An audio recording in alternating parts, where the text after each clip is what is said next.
Salut les accros aux lames, très heureux de vous retrouver pour cette nouvelle vidéo. Vous êtes de plus en plus nombreux sur la chaîne et pour ça je vous remercie, même s'il y en a encore beaucoup qui regardent sans être abonnés. D'ailleurs si c'est votre cas, allez-y, c'est le moment. Je vous laisse quelques secondes, il vous suffit de cliquer, ça coûte rien et ça aide beaucoup la chaîne. Surtout qu'aujourd'hui je vais pas vous présenter un, mais deux couteaux, tous deux assez particuliers mais comme vous pouvez le voir quand même totalement différents. On est sur deux Civivi que j'aime beaucoup, le magnifique Kiro et l'imposant Baltaïr.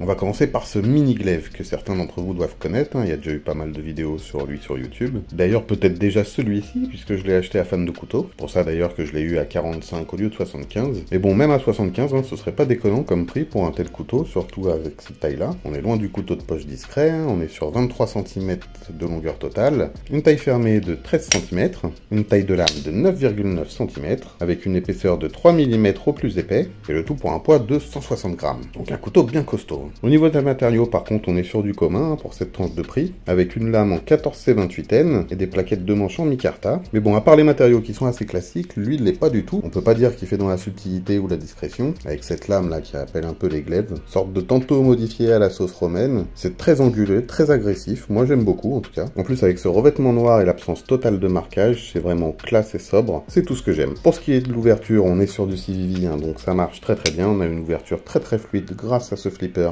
et au roulement à billes. Une simple pression, ça s'ouvre tout seul. On a également des Sumstead si besoin pour ceux qui aiment. Ça s'ouvre très bien également. Bon, moi je suis pas fan et puis au vu de la qualité du flipper, je vois pas vraiment l'intérêt. Bon, après l'avantage c'est que la lame est assez grande, donc les Sumstead vont pas vous gêner au niveau de la coupe, vous avez quand même largement de quoi faire. Mais encore une fois, j'en vois pas trop l'utilité avec le flipper. Le verrouillage lui se fait par liner lock, ça se verrouille très bien et ça se déverrouille assez facilement. Il n'y a pas trop de retrait de la plaquette au-dessus, mais il dépasse légèrement. Donc on peut le choper assez facilement.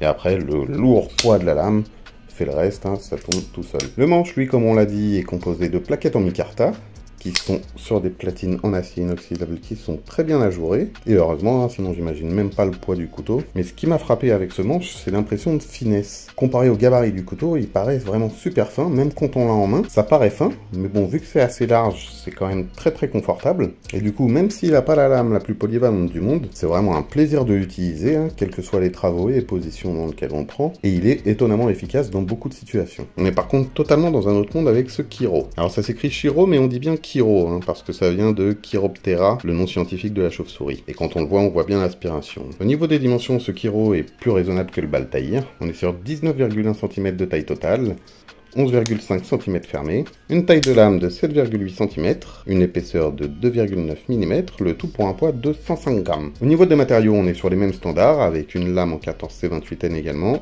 et des plaquettes de manche en micarta. Cette fois sur la lame, on est sur une finition satinée qui est très réussie, et bien sûr les plaquettes de micarta reposent sur des platines qui sont très bien ajourées. Je sais pas si on voit très bien, mais je vous mettrai des photos en fin de vidéo. Au niveau design, il fait pas vraiment dans la discrétion non plus. Comme on le disait tout à l'heure, sa forme est inspirée des ailes de chauve-souris. C'est très réussi, j'aime beaucoup, j'adore cette lame tout en courbe, et avec ses angles bien agressifs sur le dessus. Alors je suis pas sûr que le trou était vraiment indispensable, même si ça peut faire gagner quelques grammes et que ça peut servir de système d'ouverture. Une lame pleine, je pense, aurait été très sympa également. Par contre, on reste sur une lame immaculée, sans le moindre logo ou la moindre gravure.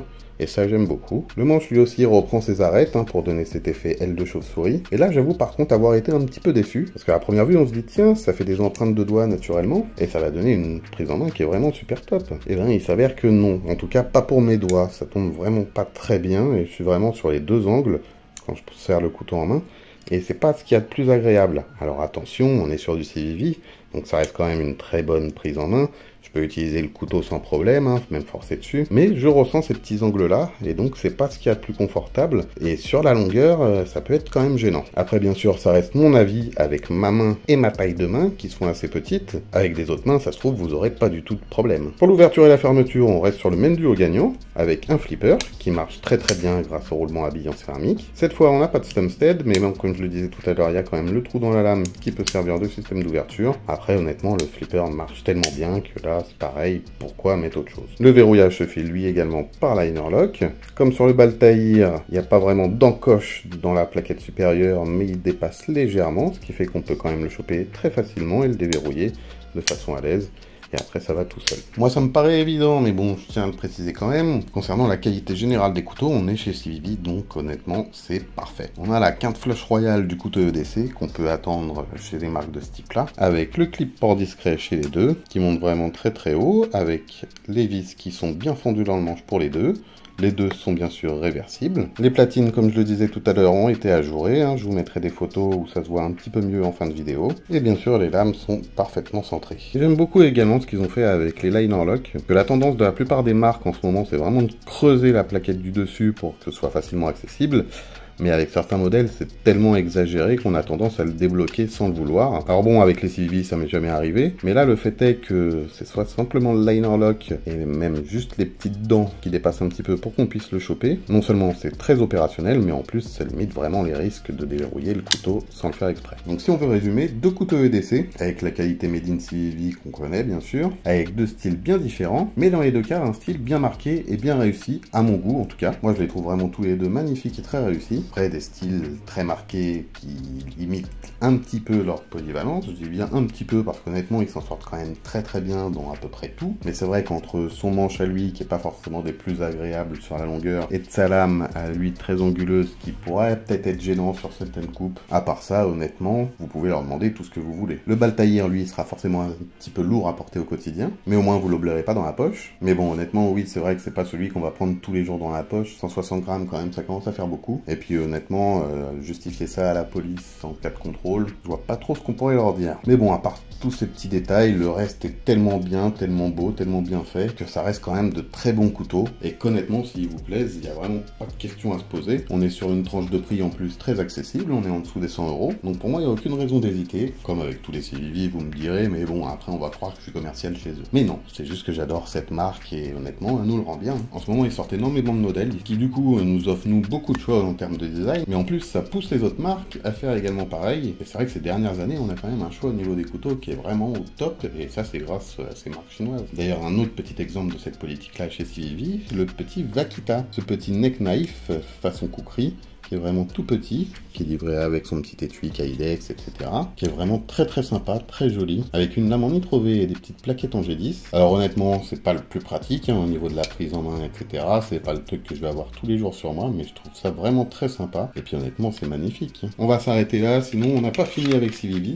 J'espère que cette présentation vous aura plu. Dites-moi en commentaire ce que vous pensez de ces couteaux et lequel vous préférez. Comme d'habitude, si vous voulez me soutenir, pensez à liker, commenter, partager, vous abonner si c'est pas déjà fait. Moi, comme d'habitude, je vous laisse avec des tests de coupe et des photos sympas des couteaux. Et on se revoit très vite pour une nouvelle présentation. Ciao!